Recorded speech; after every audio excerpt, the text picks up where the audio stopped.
Hello my dear friends, আপোনালোকক পুনৰ এটি নতুন ভিডিঅ'লৈ আন্তৰিক স্বাগতম জনাইছোঁ আপোনালোকৰ মৰমৰ ইউটিউব চেনেল নুৰুল আলম নাজুলৈ। আজি আমি এই ভিডিঅ'টিত এটি অতি দৰকাৰী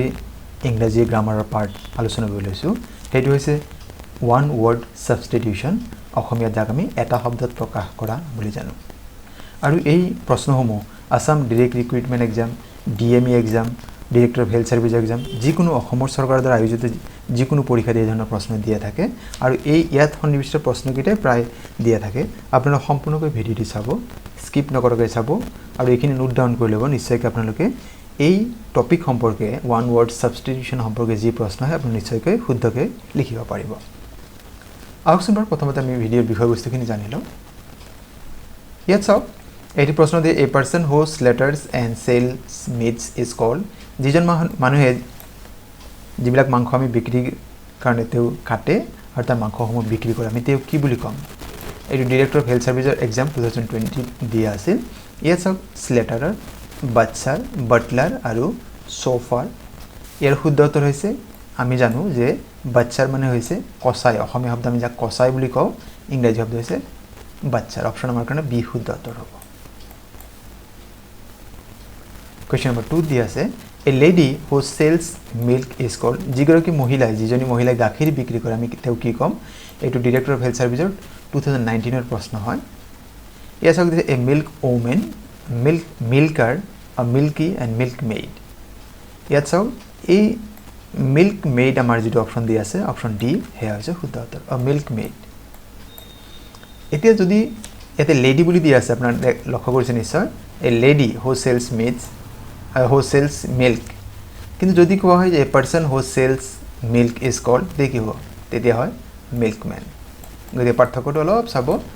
মিল্ক মেইড হয় যেতিয়া লেডি হ'ব আৰু যদি মেল হয় তেন্তে কি হ'ব? Milkmen. Next question, life history of a person written by that person, নিজৰ জীৱনৰ বিষয়ে কোনো ব্যক্তিয়ে লিখা গ্ৰন্থ, নিজৰ জীৱনৰ বিষয়ে, তেতিয়া আমি তাক কি বুলি ক'ম? ইয়াত চাওক বিকল্প দি আছে অটোবায়োগ্ৰাফি, বায়োপিক, বায়োগ্ৰাফি এণ্ড টপোগ্ৰাফি। টপোগ্ৰাফি হ'ল জিঅ'গ্ৰাফিৰ লগত জড়িত শব্দ, ই নহয় বাৰু। বায়োগ্ৰাফি হৈছে জীৱনী, কোনো এজন ব্যক্তিৰ বিষয়ে যে অন্য এজন ব্যক্তিয়ে যদি লিখে, যেনেকৈ মহাত্মা গান্ধীৰ জীৱনৰ বিষয়ে যদি অন্য কোনো ব্যক্তিয়ে লিখে তেন্তে সেইটো হ'ব বায়োগ্ৰাফি। আৰু এই জীৱনীমূলক গ্ৰন্থৰ ওপৰত যিবিলাক যেতিয়া চিনেমা নিৰ্মাণ কৰা হয় তাক কোৱা হয় বায়োপিক। যেনেকৈ মহেন্দ্ৰ সিং ধোনীৰ ওপৰত আছে, মিল্খা সিঙৰ ওপৰত আছে, MC মেৰী কমৰ ওপৰত আছে, আজহাৰুদ্দিনৰ ওপৰত আছে। গতিকে এইখিনিক আমি কি বুলি ক'ম? বায়োপিক। অটোবায়োগ্ৰাফি মানে হৈছে আত্মজীৱনী। আমাৰ এই প্ৰশ্নৰ শুদ্ধ উত্তৰ হৈছে অটোবায়োগ্ৰাফি। যেনেকৈ লং ৱাক টু ফ্ৰীডম নেলছন মেণ্ডেলাৰ অটোবায়োগ্ৰাফি হয়, wings of fire doctor APJ Abdul কালামৰ অটোবায়োগ্ৰাফি হয়, মাই এক্সপেৰিমেণ্টছ উইথ ট্ৰুথ মহাত্মা গান্ধীৰ অটোবায়োগ্ৰাফি হয়। গতিকে সেইখিনি কি হয়? অটোবায়োগ্ৰাফি মানে হৈছে কোনো এজন ব্যক্তিয়ে নিজৰ জীৱনৰ বিষয়ে যদি গ্ৰন্থ লিখে তেতিয়া অটোবায়োগ্ৰাফি হ'ব, আৰু যদি কোনোবা জীৱনৰ বিষয়ে অন্য এজন মানুহ লিখে তেতিয়া কি হ'ব? বায়োগ্ৰাফি হ'ব। পৰৱৰ্তী প্ৰশ্ন, the one who looks at the negative or dark side of everything, যিজনে প্ৰতিটো কথা বা কামতে কেৱল নেতিবাচক দিশটোহে দেখা পায়, ডাৰ্ক ছাইড দেখা পায়, তেওঁলোকে কেতিয়া ভালখিনি দেখা নাপায়, আমি তাক কি বুলি ক'ম? নুমিছমেটিষ্ট, পেছিমিষ্ট, অপটিমিষ্ট, ইণ্ট্ৰভাৰ্ট। অপটিমিষ্ট মানে আশাবাদী, যিয়ে প্ৰত্যেক বস্তুতে ভাল দিশটো দেখা পায়, আৰু যিজনে প্ৰত্যেকটোতে নেগেটিভ দেখা পায় তেওঁ হৈছে পেছিমিষ্ট। গতিকে পেছিমিষ্টৰ অপজিট হ'ব অপটিমিষ্ট। অপটিমিষ্ট মানে আশাবাদী, পেছিমিষ্ট মানে নিৰাশাবাদী। তাৰমানে এই প্ৰশ্নৰ যিটো আছে কুৱেশ্যন নম্বৰ 4, ইয়াৰ শুদ্ধ উত্তৰ হ'ব পেছিমিষ্ট। কুৱেশ্যন নম্বৰ 5,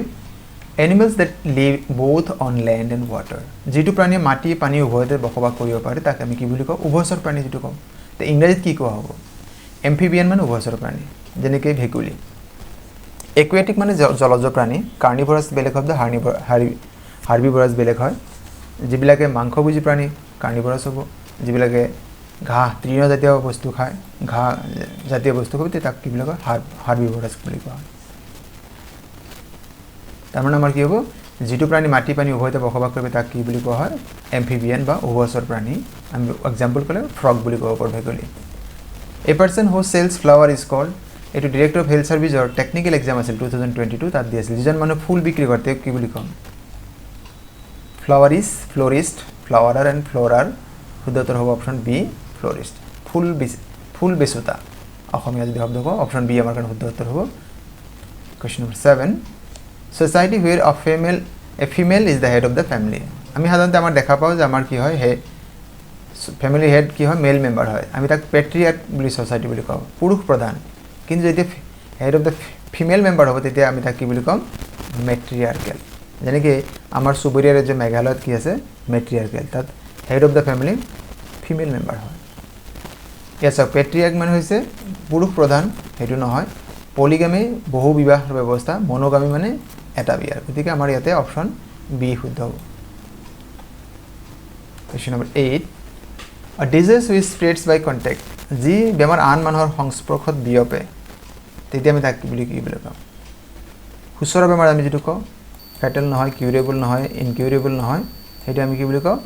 কণ্টাজিয়াছ খুচৰা বেমাৰ বুলি কোৱা হয় অপশ্যন এ শুদ্ধ উত্তৰ হয় question number 9 one who believes in the existence of God ভগৱানৰ অস্তিত্ব যিয়ে বিশ্বাস কৰে তাক কি বুলি ক'ম priest theist atheist and clergy হেৰি হৈছে theist মানে যিজনে অস্তিত্ব বিশ্বাস কৰে তেওঁ হ'ব আস্তিক বুলি কওঁ আমি দ্য ষ্টাডি অফ পপুলেশ্যন জনসংখ্যাৰ বিষয়ে যদি আমি অধ্যয়ন কৰোঁ তাক কি বুলি কোৱা হ'ব ইয়াত চাওক ডাৰ্মাটলজি মানে আচলতে নহয় ডাৰ্মাটলজি মানে স্কিনৰ বিষয়ে অধ্যয়ন কৰে অৰ্নিথলজি মানে বাৰ্ডৰ বিষয়ে ডেমোগ্ৰাফি মানে জনসংখ্যাৰ বিষয়ে জিঅ'লজি মানে পৃথিৱীৰ গঠন সম্পৰ্কে যদি আমি পঢ়োঁ তেতিয়া তাক হ'ব গতিকে ডেমোগ্ৰাফি মানে হৈছে পপুলেশ্যন বিষয়ে ষ্টাডি গতিকে আমাৰ অপশ্যন চি শুদ্ধ উত্তৰ হ'ব question number 11 one who is all powerful যিজন সৰ্বশক্তিমান আমি যেনে সাধাৰণতে সৃষ্টিকৰ্তা ভগৱান আল্লাহ তেওঁক আমি সৰ্বশক্তিমান বুলি কওঁ গতিকে তেওঁক এটা শব্দত কি বুলি কোৱা হয় যিজন সকলো ঠাইতে প্ৰেজেণ্ট আছে তাক কয় অমনি প্ৰেজেণ্ট অমনিপটেণ্ট অমনিপৰ অমনি টেলেণ্ট গতিকে ইয়াতে শুদ্ধ উত্তৰ হ'ব অমনিপটেণ্ট যিজন সৰ্বশক্তিমান তেওঁক আমি কি বুলি কওঁ অমনিপটেণ্ট বুলি কওঁ question number 12 A home for children without parents যিখিনি ঘাতমাৰৰ ল'ৰা ছোৱালী আছে যি ঘৰত ৰখা হয় আমি যাক অনাথ আশ্ৰম বুলি কওঁ তাক আমি ইংৰাজীত কি বুলি ক'ম ৰেচিডেন্স নহ'ব হোম নহ'ব হোষ্টেল নহ'ব গতিকে কি বুলি কোৱা হয় অৰফেনেজ মানে হৈছে অনাথ আশ্ৰম মানে অনাথ ল'ৰা ছোৱালীবিলাক হয় য'ত থাকে কুৱেশ্যন নম্বৰ 12 অপশ্যন বি শুদ্ধ উত্তৰ question number 13 someone who is reserved and shy যিজন ব্যক্তি লাজকুৰীয়া আৰু আনৰ লগত কথা নাপাতে এক্সট্ৰোভাৰ্ট ইন্ট্ৰোভাৰ্ট এথেইষ্ট এণ্ড থেইষ্ট ইন্ট্ৰোভাৰ্ট যিবিলাক মানে আনৰ লগত কথা পাতিবলৈ বা সম্পৰ্ক স্থাপন কৰিবলৈ আগ্ৰহী নহয় এইবিলাক কি কোৱা হয় ইন্ট্ৰোভাৰ্ট বুলি কোৱা হয় তাৰ বিপৰীত হৈছে extrovert question number 14 A person who doesn't believe in ইয়াতে আচলতে কি হ'ব লাগিছিল নকৰে ভগৱানৰ অস্তিত্বত বিশ্বাস নকৰে যিজনে বিশ্বাস নকৰে তেওঁ কি বুলি ক'ম তেওঁক কোৱা হয় নাস্তিক গতিকে নাস্তিকৰ ইংৰাজী হৈছে এথেইষ্ট মানে নাস্তিক গতিকে আমাৰ ইয়াতে অপশ্যন বি শুদ্ধ উত্তৰ হ'ব আৰু অলপ আগতে পঢ়িলোঁ যিজনক ভগৱানত বিশ্বাস কৰে তেওঁক কোৱা হয় থেইষ্ট ইয়াতে এটা ভগৱানৰ অস্তিত্বত বিশ্বাস নকৰে যি হ'ব লাগে এইটো নকৰে বুলি আপোনালোকে কাইণ্ডলি নোট ডাউন কৰি ল'ব আৰু APSC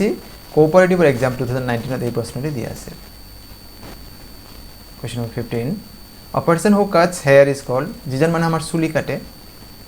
আমি যাক অসমীয়াত নাপিত বুলি ক'ম সেই নাপিত শব্দটোৰ ইংৰাজী শব্দ কি হ'ব এই কাৰ্পেণ্টাৰ মানে যে কাঠৰ যিজন মিস্ত্ৰী হয় কাঠ মিস্ত্ৰী যেন কাৰ্পেণ্টাৰ বুলি কোৱা হয় এই টেনাৰ এইটো নহয় বাটলাৰো নহয় ইয়াতে শুদ্ধ উত্তৰ হ'ব এই বাৰবাৰ মানে নাপিত হিন্দী শব্দ আছে যাক নাই বুলি কোৱা হয় গতিকে অপশ্যন চি শুদ্ধ উত্তৰ question number 15 study of bird is called চৰাইৰ বিষয়ে অধ্যয়ন কি বুলি কোৱা হয় কাৰ্ডিঅ'লজি মানে হাৰ্টৰ বিষয়ে কাৰ্টোগ্ৰাফি মানে হৈছে মেপ ষ্টাডি এষ্ট্ৰনমি মহাকাশৰ বিষয়ে অধ্যয়ন ইয়াতে শুদ্ধ উত্তৰ হ'ব অৰ্নিথলজি যেনেকৈ ইণ্ডিয়াৰ এজন খুব ফেমাছ অৰ্নিথলজিষ্ট আছে তেওঁ হৈছে সলিম আলী আমি তেওঁক জানো পক্ষীবিদ সলিম আলী বুলি জানো কুৱেশ্যন নম্বৰ 17 আগবাঢ়িছোঁ A person who treats bone diseases is called যিজন ব্যক্তিয়ে হাড়ৰ আমাৰ যিবিলাক হাড় থাকে দেহৰ হাড় সেইবিলাকৰ বেমাৰ চিকিৎসা কৰে এই প্ৰশ্নটি 2019 ডিৰেক্টৰ অফ হেল্থ ছাৰ্ভিচৰ পৰীক্ষাত দিয়া আছিল তেওঁ কি বুলি কয় চাৰ্জন নহয় এইটো পেডিয়াট্ৰিচিয়ান যিটো শিশুৰ চিকিৎসা দিয়া কৰে সাইকিয়াট্ৰিক মনোবিজ্ঞান এইটো নহয় চাৰ্জনো নহয় শল্য চিকিৎসক নহয় গতিকে আমাৰ শুদ্ধ হ'ব এন অৰ্থপেডিচিয়ান মানে অস্থি বিশেষজ্ঞ আমি যাক অসমীয়াত কম question number 18 What is the study of plants called? এটো ডিৰেক্টৰ অফ হেলথ সাৰ্ভিসৰ 2019 এৰ প্ৰশ্ন দিয়া আছিল গছ-গছনিৰ বিষয়ে অধ্যয়ন কি বুলি কোৱা হয় জীৱ-জন্তুৰ বিষয়ে অধ্যয়ন কৰিলে কি কৰা জুলজি বুলি কোৱা হয় গছ-গছনিৰ বিষয়ে পঢ়িলে কি হ'ব তাক কি বুলি কোৱা হয় বটানি বুলি কোৱা হ'ব কাৰণ ইয়াত চাওক ইয়াত বায়োলজিৰ দুটা পাৰ্ট হৈ যায় এটা হৈছে জুলজি আৰু এটা হৈছে বটানি দুটা মিলি কি হয় বায়োলজি তাৰে বটানি কি কৰে গছ-গছনিৰ বিষয়ে অধ্যয়ন কৰে জুলজি জীৱ-জন্তুৰ বিষয়ে অধ্যয়ন কৰে গতি আমাৰ ইয়াতে কি আছিল গছ-গছনিৰ বিষয়ে যে গতি ইয়াতে কি হ'ব অপচন বি বটানি হ'ব question number 19 One who loves his own country যিজন ব্যক্তি নিজৰ দেশক ভাল পায় ট্ৰেইটৰ মানে হৈছে দেশদ্ৰোহী যিজন গতি আমাৰ এটো নহব পেট্ৰিয়ট মানে দেশপ্ৰেমী গতি এটো হ'ব আমাৰ জেইলৰ এডভোকেট গতি আমাৰ কি হ'ব পেট্ৰিয়ট শুদ্ধ উত্তৰ option B Question number 20 A geometrical figure with 8 sides এক জ্যামিতিক আকাৰ যাৰ 8টা বাহু আছে যেনেকৈ 3টা বাহু থাকে ত্ৰিভুজ কম সাইড হলো চতুৰ্ভুজ এই ধৰণৰ বা বৰ্গ এদৰা আছে এই যে 8টা বাহু হলে তাক আমি কি বুলি কম অষ্টভুজ বুলি কোৱা হ'ব গতি অষ্টভুজ কি কৰে পেন্টাগন মানে 5টা বাহু থকা হেক্সাগন মানে 6টা অক্টাগন মানে 8টা তাৰ মানে ইয়াত আমাৰ শুদ্ধ উত্তৰ হ'ব অক্টাগন ট্ৰায়াঙ্গল মানে নিশ্চয় গম পাইছে এটো ট্ৰায়াঙ্গল হয় ত্ৰিভুজ বুলি যাক কম এই কেইটা আছিল 20টা প্ৰশ্ন আৰু লগতে আৰু কিছু অতিৰিক্ত প্ৰশ্ন আমাক দিয়া আছে প্ৰশ্ন হিচাপে নহয় পুনপটীয়া ইনফৰমেশন দিয়া আছে চাব এ পাৰসন হু কান্ট হিয়াৰ যিজন মানে শুনা নাপায় তাক কি বুলি কয় ডিফ আৰু যিজন ক'ব নোৱাৰে তাক কি বুলি কয় the one who devoted to the welfare of women মহিলাৰ উন্নতিৰ বিষয়ে যে কাম কৰে তাক কি বুলি কোৱা হয় ফেমিনিষ্ট বা আমি নাৰীবাদী যাক কম a person who is fond of eating too much যিজন মানে বহুত বেছি খায় তাক কি বুলি কোৱা হয় গ্লাটন খকুয়া A school for young children কম বয়সৰ ল'ৰা-ছোৱালী যে পঢ়াৰ কাৰণে যিখন স্কুল তাক কি বুলি কয় কিন্ডাৰগাৰ্টেন A lover of mankind যে অন্যৰ ভালৰ কাৰণে কাম কৰে philanthropist next A disease which attacks many people in a particular area in one time এটা বেমাৰ যে কোনবা বিশেষ অঞ্চলত অলপ সময়তে বহুত মানুহ আক্ৰমণ কৰে যাক এপিডেমিক বুলি কোৱা হয় যেনেকৈ 2020 প্ৰথম ভাগত এটা এপিডেমিক গোটেই বিশ্বতে বিয়পি পৰিছিল তাৰ নাম আছিল COVID-19 A place where coins are made য'ত মুদ্ৰা বনোৱা হয় ছপা হয় তাক কোৱা হয় মিন্ট টাকশাল অসমীয়া শব্দ আছে টাকশাল A book that contains information of various subjects য'ত ভিন্ন বিষয়ৰ কি আছে তথ্য সন্নিবিষ্ট কৰা তাক কি বুলি কোৱা হয় এনসাইক্লোপিডিয়া বা যাক বিশ্বকোষ বুলি কোৱা হয় অসমীয়া শব্দ এইটো বাৰ ইতিমধ্যে আমি পঢ়িলোৱে one who looks at the positive or good side of everything যে প্রত্যেক বস্তু ভাল দিকটো দেখা পায় তাক অপটিমিষ্ট বুলি কোৱা বা আশাবাদী এনিমেলস হ্যাভিং 4 ফুট চাৰিটা ভৰি থকা কোৱাড্ৰুপেড আমি যাক চতুষ্পদী প্ৰাণী বুলি কওঁ চাৰিঠেঙীয়া প্ৰাণী আমি যাক কওঁ that which cannot be seen through যাৰ মাজে আমি that which can be seen through যাৰ মাজে আমি অন্য বস্তু চাব পাৰোঁ আমি তাক কি বুলি কম ট্ৰান্সপাৰেন্ট স্বচ্ছ আমি যাক কম মোৰ বন্ধু বান্ধৱীসকল আজিৰ ভিডিঅ'ৰ বিষয়বস্তু আৰু ইয়াৰ প্ৰস্তাৱনা মই কেনে পালে কমেণ্টত জনাব কিয়নো আপোনালোকৰ পৰা লাভ কৰা এটি কমেণ্ট এটি লাইকে আমাক পৰৱৰ্তী ভিডিঅ' মই প্ৰস্তুত কৰাত ভালেখিনি উদগনি যোগায়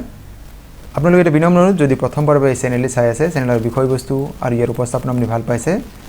আৰু চেনেলটি যদি সাবস্ক্ৰাইব কৰা নাই তেন্তে চেনেলটি সাবস্ক্ৰাইব কৰিবলৈ আশা থাকিলে আৰু ভিডিঅ' লাইক কমেণ্ট আৰু শ্বেয়াৰ কৰিব আৰু আজিৰ এই ভিডিঅ' সম্পূৰ্ণকৈ চোৱাৰ বাবে আপোনালোকক জনাইছোঁ অশেষ ধন্যবাদ